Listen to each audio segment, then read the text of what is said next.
the point is that, are you able to see a manager who is able to galvanize the team when necessary to be able to win games and to be able to put in good performances? Like the number of times that we've come to sit here and it's quite clear that these players on the pitch just have no business being on the pitch because they don't want to run, because they don't want to put the efforts amongst a number of things. Times when um, he's had to deal with like player situations where he brings in another player and the player is performing way more. So it's quite clear that you can't put all of these results squarely on him. But where you see progress, you do see significant process. The question also is that who else can replicate this level of um, success?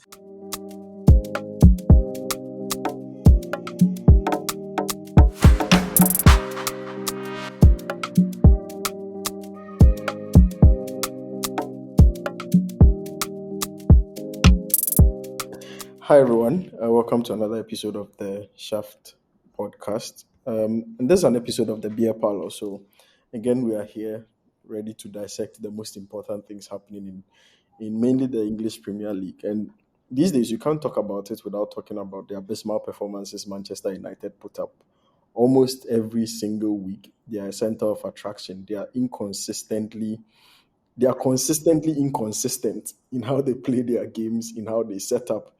They are a pile of irony. And today we are here to have mainly a discussion, but also a debate about whether or not ultimately Ten Hag should be kept. Because now we are on international break. The Manchester United hierarchy had their annual meeting, I think last night. Was it yesterday or today? In London at the Ineos headquarters. There seemed to be no discussion or no news about whether or not they've decided to retain Ten Hag. There's a lot of noise around. Is it Thomas Tuchel? Is it Van Nistelrooy? That Van Nistelrooy feels like if he replaces Ten Hag, he'll feel betrayed, or he'll feel like he's betraying Ten Hag, whatnot. And so today on this episode, we've had several endless discussions about Ten Hag. Today, what we want to do is to take sides. So Erasmus, what's your take on Ten Hag? Should he be kept? Should he be sacked? Is it time for Tuchel or Van Nistelrooy to take over? No. I think last week when we discussed Ten Hag, it was one of the things I was talking about was that the context in which Man United find themselves is in a period where after a lot of agitation, after a lot of managerial changes, they've finally been able to start putting some structure in place for the club to succeed. So they had a decision to make within last summer. And that's not the conversation that we're having. The conversation we are so I just want to put in context that it's not the same Yeah, conversation of Manchester United is not doing well. Do we change the manager or not? Everyone recognized that changing the manager was not the solution and that yeah, we needed to get structure in place. Now the structure has been put in place and they have made the decision that Ten Hag is the man to lead the new project. yeah. A couple of months into that decision, we are not seeing results and we're asking ourselves, is it worth keeping this man in charge? Yeah, And my answer is simply yes, just on that basis that I don't think 3 months is enough to be able to realize the full consequences of that decision. And I don't think 3 months is enough to bear the full fruits of the structure in place. So I think Ten Hag should be staying. but two follow-up questions, even before we start the proper argumentation. First, some people say it's your Chelsea human that's speaking because you obviously want Ten Hag to stay till Chelsea plays United. And then you see you're scratching your head, and then afterwards you guys don't care what happens to Ten Hag. So is that the case? Is that you are just being biased because you want Maresca to play Ten Hag? Yeah, I think I am being biased. I think I have a bias. And one thing you never see me do is not own up to my bias. Yeah. Does it help me? If Ten Hag stays, sure, why not? But recognize what I'm defending in today's discussion. We. I'm defending the decision Yeah. after a structure was put in place in Mm. Manchester United, given the vision of the project. I'm Yeah. defending the decision that they made 3 months ago that Ten Hag was the right man to be able to lead that project. And when we start discussing alternatives, I'll tell you why those alternatives does not match the project, and they might be digging the same graves which they themselves have caused. So I'm defending their decision. I don't think there's enough yet to sack him. Would it be good overall, but long term? I hope Yeah. not. But I think the decision is correct How can you be defending Man United and looking for their downfall at the same time? Defending because Ten I'm Hag very and honest. looking for their downfall at the same time. But the follow-up question I wanted to ask was, why are you trying to narrow down the timelines of evaluation to just the 3 months of the structure being in place, as opposed to him being in charge for over 2 years and spending over 600 million in buying in players in and out? Yeah, well, like I think it's very easy. People always say it's about stats and facts. I think it's very easy to twist the facts. I think you find more truth in nuance and in conversation. So I think the nuance and the context necessarily matters, not conversation context. The nuance and context really matters. I think Yeah, the less and less you involve that, the less and the farther you are away from the truth. It is true that he has spent 600 million and he has achieved no results. But the yeah, context also is that he was thrown into a very chaotic situation for which we all know that other managers struggled with. Even then, comparatively, I think he did well. And it was on the basis of that, and the basis of being able to establish continuity with the squad upon which he was entrusted with the keys to the house long term. So the decision they've made now is to keep the man long term. I don't think it's just based on, okay, he has spent this amount of money, we need to see the results now. The structure, it comes with all of the resources coming together, and it's not just in money. So I think okay. those things haven't come together to be able to have a holistic appreciation of the work he's doing. Interesting. So now let's go. Let's enter the debate proper. Pro Ten Hag, you Chelsea fan, Pro Ten Hag. Fair enough. I'm adding the Chelsea fan so that people know who is Pro Ten Hag, and then they know how to view your analysis in Well, today's people will conversation. say it's not fair. People need to understand that everyone has their interests, but it doesn't mean that. But this is my job. My job is to argue, so Yeah, I still, can still, make still, argument. Chelsea fan, Pro Ten Hag. Me, no fan, anti Ten Hag. For once, United people, I'm taking your interest. If you ever come at me again, I'll justify why Ten Hag has been the best coach ever. But yeah, I mean, let's go in terms of argument by argument. The first thing I want to talk about is really the thing you just mentioned about the ownership and the structure making a decision to keep Ten Hag in the summer. And I think that rhetoric has been misrepresented a lot of the time. And especially when you mention the issue of nuance. The nuance there is that for a lot of the people who are supposed to be calling the shots, several press interactions with them indicates that these decisions to a trigger, and just to clarify, it wasn't any negotiation to deliberately extend Ten Hag's contract. He had a 1 year option as a further option that was just triggered, and so it was the same terms of the contract, the same deal, literally the same powers that he has, and that's why he still says he has veto over transfer and whatnot. It's literally the same terms, and it was just a contract extension that was triggered. And I think for any sensible ownership who eventually wants to keep Ten Hag, triggering that was better, because you wouldn't want a manager going into a season knowing very well that his contract is ending that season. That creates much more chaos. And even within the dressing room, it destabilizes the dressing room, because the undertones within the dressing room is more like, is he even going to be here at the end of the season? They don't even trust him enough to trigger his extension. So I think it was just for peace to reign. It was like the logical and the easiest thing to do first and foremost. The Mm. second thing I want to point out is that for that particular hierarchy, a lot of the feedback from them is that if you look at Omar Barreda, Jason Wilcox, maybe Dave Brailsford is the only one who would say he was part of the people who made the decision. But for the hierarchy we see who came in during the transfer window, a lot of them indicate that the decision to extend Erik Ten Hag's contract was made before they came in. So Jason Wilcox, Omar Barreda, head of recruitment, whatnot, they all claim that They are not the ones who made that decision to trigger Erik Ten Hag's contract extension and keep him. And so, sure, they are still taking their time to dig deep and assess what is happening.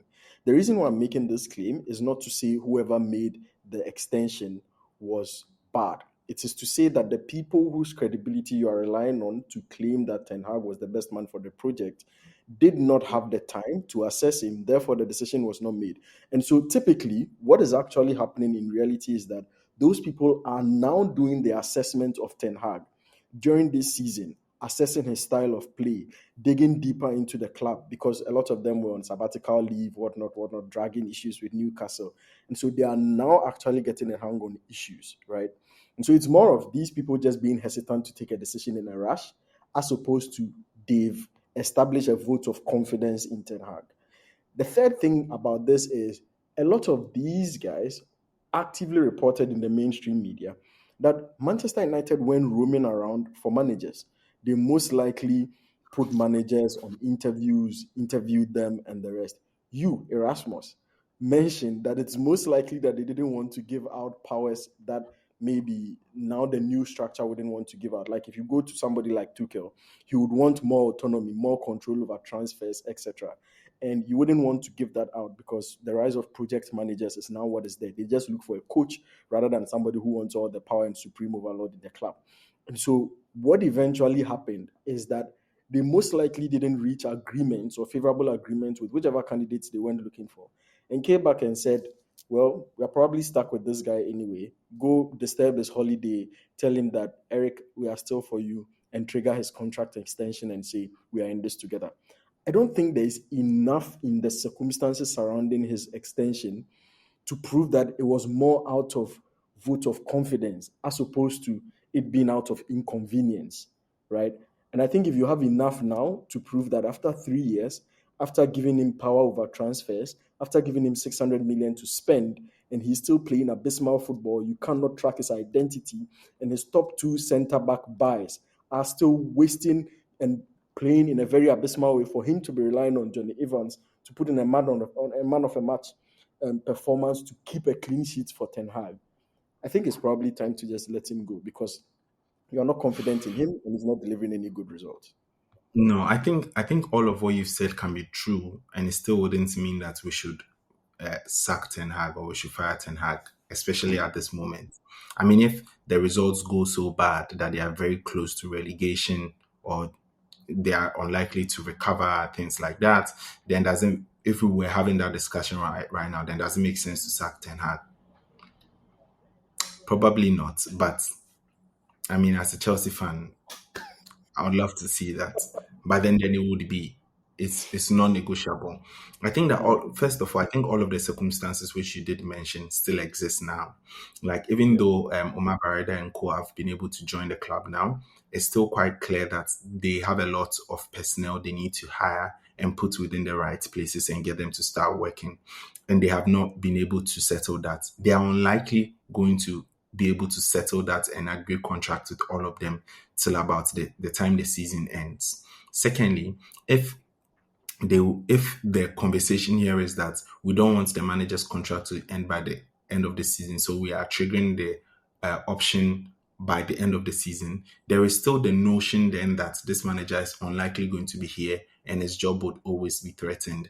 So I still think it has the consequences of being able to create the instability which you do speak about just by notion of him being within the last of his contract. And guess what? All the media outlets, including ours right now, are sitting down discussing his job. And the media personnel are tuned in, like players, are tuned in, are also listening to some of these thoughts and are going to have opinions on it. And I still think it has the same effect. Then it was useless being able to sign that extension. So, in terms of them looking for other candidates, my manager at work is probably looking for a better candidate than me. I think if you occupy the seat of Manchester United Football Club as a coach, your yeah, seat is coveted by a lot of people, and they are always going to look over the shoulder. Like I always looking over the shoulder, seeing if I have better options in the market, and people would always move. I don't think it's a significant indicator then that the decision that they made was in haste or it wasn't rationalized or some kind of things. I think that's why they've been firm in their decision, and that's why when they even had the meeting, they came back and they still said nothing is changing. Ten Hag is staying, and I think it was for one clear reason. One, that they see him as they look at the work that he's done with the squad so far, and they see that he has potential to be able to do more, especially in terms of steadying the ship. And perhaps they even thought that this team could have been doing way worse. Because looking at the kind of season that Man United had last season, they had no business winning a trophy. They had no business being in a conversation where they were playing in a cup final or playing in a community shield by the start of the season. The kind of players that eventually they've now bought are ones which are supposed to back the manager. So the signings you mentioned, like the late Euro, Ugarte, have all been bought as a precondition to be able to play the manager's kind of football. And it's quite clear that these guys have not settled in yet. There's no way a player settles in and starts playing your football. And these were significant additions. And I want to use an example to be able to buttress these responses which I've given. Look at what Chelsea did when they came in and they wanted to execute a project. We sacked everyone from the club. We signed new sporting directors. Back then, we didn't even get the sporting directors we wanted. So I remember we went with Vivell and a couple of others, and Todd Boehly was the one who eventually was doing the signings, and they wanted, and Thomas Tuchel still had autonomy. They wanted his input on all of these things, and it just wasn't working results wise on the pitch. And then they sacked him. Even then, the only reason they sacked him, they constantly said it wasn't because of the results, because they wanted him there and they wanted him to lead the project. It was because he was not collaborating amongst a number of things. And we all saw the chaos that erupted. Chelsea sank, and they really, really sank deeper than the Titanic and deeper than those who went to look for the Titanic. But at the end of the day, you are looking at a manager who has been able to win 2 trophies in the 2 seasons that he was here in an abysmal structure without making major signings that move the needle, and him being able to utilize the academy and youth players in the way in which he has done. I don't think the right decision will be to sack him, especially at this point. I think you want it to start working and for it to be quite clear that it is his fault. And especially within this period where you still need to put a lot of structures in place, a new coach is still unlikely going to do any better. Yeah, that's interesting. I mean, so for now, what we've discussed so far is bordering on whether or not he has the trust of the ownership, and whether or not the ownership should even reserve that trust in him. I think he doesn't, and they shouldn't. You think even if he doesn't, they should, right? I just want to clarify one thing before we move on to talk about performances versus trophies, which is something you introduced in your submission. In terms of playing the manager's football, picking your very own club, Chelsea, I'm very, very aware of, we are all very aware of the time Lampard did his grind when he got the opportunity to sign players. He didn't get the opportunity to integrate them. Similar case can be made for Ten Hag now. He's probably not had the opportunity to integrate his players. He's not playing his style of football. And then what did Chelsea do? They showed Lampard the door. They sacked him and told him to get out. They brought in Tuchel, not the manager's players, not the manager's signings, won the Champions League with them. I think the notion that managers are the ones who are able to get the best out of players that they signed, that scenario alone proves that it's not always right. Maybe it's not always wrong, but it's not always right. And if a manager is struggling to make use of players, or is showing a litany of evidence to make use of players that he himself is signing, probably it's telling you that because if you look at all Ten Hag signings, except Lisandro Martinez, that you can say has shown consistency, and even him recently, after the departure of Rafael Varane, is really, really struggling. None of his signings have shown any serious impact. Casemiro, after the first season, was nowhere to be found. Anthony never started his career. Zexi is struggling. Hoyland, he's struggling to get the best out of him. Eriksen is now, probably because now the manager is struggling, he's now playing him and experimenting some pairings. But Eriksen was like ostracized, never playing for such a long time. You look at the kind of signings he's made, and he's not been able to make use of any of them. That, for me, tells me I can't trust him to eventually even get the best out of his players. Because for the players he's bought since his very first season, we've given him 2.5 years and he's not gotten the best out of them. He's had all the time in the world to integrate Anthony. He's never started the integration process, bro. So it's more like, I get the logic you are using. I'm just not sure whether when it comes to this manager, there's any evidence that shows that that logic would work for him. And I'll give you the opportunity to reply to this before we move on to the next subtopic. No, I don't think Ten Hag has been blameless. In fact, I think there are a couple of examples where I cite that it was his tactical ineptitude that led to them like losing some very, very crucial games. But also at the same time, you look at the squad which he inherited, and what he achieved with that squad. I think those were not his players. Those were not players that he assigned in the beginning, amongst a number of things. And he was still, I think he finished third within the league, and he was able to win the Carling Cup. Yeah. And when he had the opportunity to sign the players, he has consistently said it was never solely his decision. Like, these decisions have been made more collectively. And even that being said, we can agree that maybe he's terrible at signing players. Maybe that's why the structure needs to be there now to be able to get the kind of players that actually suits the style of football to get him to sign. And I don't think that in terms of the players that he bought and the amounts for which they come for, everyone agrees it makes sense. Man United recognize we're overspending and overpaying for players consistently. And it's something that in the last two windows they were resolved not to do, and they have not done. It's rarely do you find, especially in something as long term as football, rarely do you find the chance that you're able to work on everything at once. So I think progress indeed does take time. And I think that, for example, you look at players like Kobe Mainu and Co, Rasmus Højlund, he has been able to, and Garnacho, he has been able to get a lot out of these players, even if he wasn't the ones who signed them. So, and the ones whom he signed, you can see that there are always extenuating circumstances that makes it very, very difficult for them to be able to blossom. Ugarte, for example, is just settling in. He was not playing for a very, very long time. Zexi is adapting to a new league. Anthony is just Anthony. But So, but Ugarte went to so play in the international break for Uruguay, and Ten Hag still said he wasn't ready or fit enough. yeah, but that's the thing. Like, international break tournaments it's not Premier League week in, week out, and even then he has played in a couple of games, and we can still quite see clearly that this guy is not at 100%. So I think the team could do with some good results. If they had good results at the start of the season, you would think these guys were ballers, and I think they've come quite close in terms of the football that they wanted to play, but they are still losing like key players like Mason Mount, who was very, very crucial in the first game. Bruno has been off. So these are not things you can squarely pin on the manager, even though he's had his faults. But even if you go to Chelsea camp today after a draw with Nottingham Forest, people are talking about what Maresca did wrong.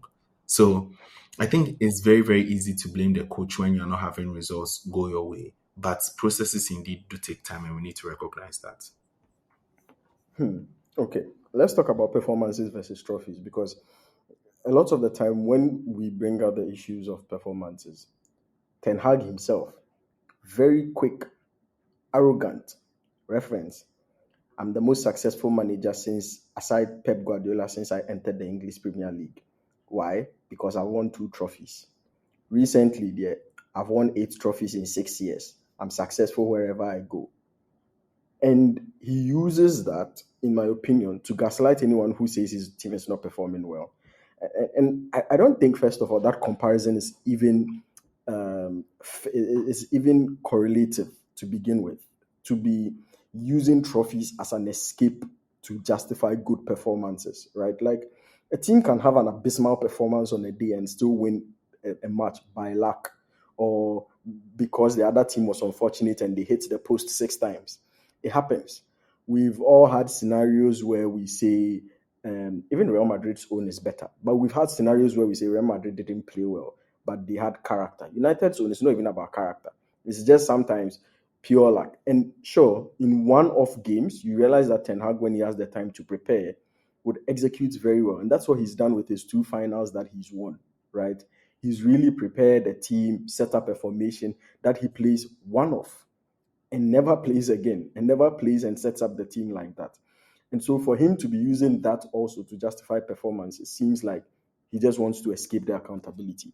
But Man United, since Erik Ten Hag took over, for instance, is the most team in the English Premier League to concede 3 or more goals in a single match, also in very quick succession in all competitions. Erik Ten Hag has overseen, he equaled the lowest record points after 7 games in the Manchester United history for the start of the season last season. Guess what he did this season? He said it wasn't enough. He broke it, turned it down to 7. Last season it was 8 points. And he said, no, it's too many because he can't be he needs to be known for something better than equaling the West record. He broke it and sent it to 7. This is a manager whose team can go from leading, is it Porto that they went to play? Leading FC Porto 2-0 inside 15 minutes and capitulate to 3-2, and for it to take Maguire to come and score in stoppage time to get them a draw. This is a manager whose team can be described to him in a press conference a match before, and the next match he's carved out the exact same way. The performances have been abysmal. You are just telling me what everyone knows. Like my Yeah, United but has Erasmus, the question is, why should a Manchester United hierarchy sit and entertain such abysmal performances in the name of you've given us 2 trophies that Manchester United, with all their pedigree, with all due respect, would most likely not even respect? Like United, you go and win Carabao Cup and you say, hey, that's the No, trophy of the decade. I think United fans need to get a reality check. They are not City. City is not their competitor. They are not the club that they once were, and they had not won anything in a very, very long time before he came in there. The closest they had been was a league run, I think, with Jose Mourinho, and that was But a they were long time second with ago. Ole as well. Yeah, so like that's Like just 2 seasons that was before a Ten long Hag came. yeah, that was a long time ago when you could as well say that they shouldn't be celebrating second. They are not beating City in the way in which they are playing now. But They are not you, beating Arsenal. as a Chelsea fan, would you take finishing 8th and winning FA Cup over giving City a run and finishing second? Oh, as a Chelsea fan, Yes. it's very simple. You can ask any Chelsea fan in the world. They will take 8th and winning a trophy because What? we are Chelsea and we win a trophy every season. We are not Arsenal. We will not celebrate second. We are not Arsenal. No, at this point, you are No, just being disingenuous to shade Arsenal for no, it. I know the you London asked. rival, but come on. No, you asked me a question. No Chelsea fan will celebrate second and not No, win a Chelsea trophy. fans would take United situation last season as opposed to taking Arsenal situation last season. As in finishing 8th and winning a trophy, yes. Okay. Yes, most if cut this part of the reel and put this out to Chelsea fans. Now, I'm dead serious. let's reverse back to it. Why do you think his trophies should justify his abysmal or should cancel out his abysmal performances and keep him in the job? Because within a process, you do recognize that there are things which will go wrong and there are things which will go right. The point is that are you able to see a manager who is able to galvanize the team when necessary to be able to win games and to be able to put in good performances?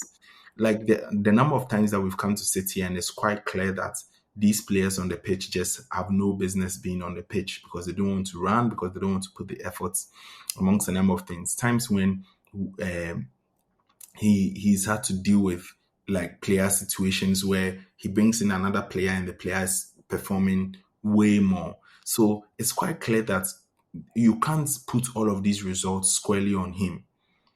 But where you see progress, you do see significant process. The question also is that who else can replicate this level of um, success? People think options are in the market to be able to quickly do magic. The point is that the market won't fix this. This is one of those things that would take time. And if it will take time, you better be patient. But I mean, like, look, some of the performances that Manchester United has seen under Erik Ten Hag, it's not one that you can sometimes excuse with a process has weaknesses and all that. And that leads to the final thing that I wanted us to discuss on that whether or not he should be kept in terms of his transfers and his finances, the money he spent, the players he's brought in, and what is really happening with him. People say, like you just mentioned that Erik Ten Hag, there are several times where the players don't look like they want to run for him, they want to put in the effort for him and all that. And it's player attitude. First off, I would still blame him for player attitude. He's the manager. He's responsible for creating a culture. He's responsible for motivating the players. And so I am sure it's similar to the likes of Pochettino or Graham Potter, when all the time they were giving excuses of, oh, the lads did their best. And then Maresca does the reverse and says, you don't do your best, sit down, you are not playing. Obviously, the reactions of the manager to underperformance is huge, because there was a long period where Rashford wasn't playing well, but week in, week out, he was starting ahead of Garnacho. And you could see, it's sure, sometimes you want to take a bet and give the person confidence. But if it's not working and you are rewarding underperformance, it goes a long way. And the problem with Ten Hag is, like I always say, in his first season, he created a solution to most of these problems. When they weren't running enough against Brentford, what happened that training session after? He made them run the difference between the distances that they missed in the game. He ran with them. Since then, they went on to keep the most clean sheets in the league. They were third. They put on solid performances, defended one goal leads as if they were Chelsea under Tuchel. Why is it that now Ten Hag cannot resolve those same problems? Which gives me the impression that it's not that the players are impossible to motivate. It's that he's lost the ability to motivate them in a sustained way that is able to create the results that he wants. But more importantly, the players that Ten Hag claims were not his players are the players that has given him the best performances so far, the best results and the best finishes in the league so far, are the players that has kept him in third place and not placed him eighth, are the players that made sure he didn't start the season with the lowest, equaling the lowest season start for United after 7 games. That was the players Ten Hag didn't order, he didn't sanction, he didn't want. In fact, those were the players most Man United players will tell you, or fans will tell you, that's a worst team, a terrible team. We wanted them out. Today, the players he signed still don't bail him out, and he still has to rely on those same old guard. He has to rely on Maguire that he stripped of captaincy to come and save him in Porto. He has to rely on the likes of Scott McTominay, which he didn't Look, like, to now save him with last minute goals last season. Erasmus, it's clear he's failing at his job, and his money and his player selection and everything he's done so far just goes to the point, sack him. That's how loud it's screaming. no, no, no. I don't. And like that's the thing. There are a lot of things that obviously Ten Hag can improve on, and a lot of things that other coaches can also improve on. Like not all of Pep Guardiola's buys eventually like materialized and did a magic for him. When like he came in, Vincent's company was already one of the players there, and there was this sort of like wholesale clean out. Company was one of the guys who stood the test of time and was able to like help him build a rock solid defense. Like like Maresca told Chilwell to find a club. Today Chilwell is playing within the squad. When eventually the coach makes a decision, the coach can certainly change his mind. The most important thing is that once he's your player, what are you able to get out of him? He found a way to motivate Maguire, and I think that's the narrative. Maguire obviously admitted to this that his mentality was not top notch. He found a way to motivate him, and now Maguire is playing his best football ever for Man United under him, and he's still playing it under him. So let's not treat it like he had isolated the squad, put them somewhere, and somehow they band together and are able to have brains on their own and put in a magical and wonderful performance. Let's also not act like all the players that he buys can immediately just walk in and immediately start playing amazing football and help everyone, given that they also need to adapt to a system and a setup that's already there. So I think most of the arguments that people have against him are stats, and the stats don't look good. That's fine. But Some I of these think things that are not, has he and done you know enough it. It's like to you buy see it. sometimes? He has. Anyway.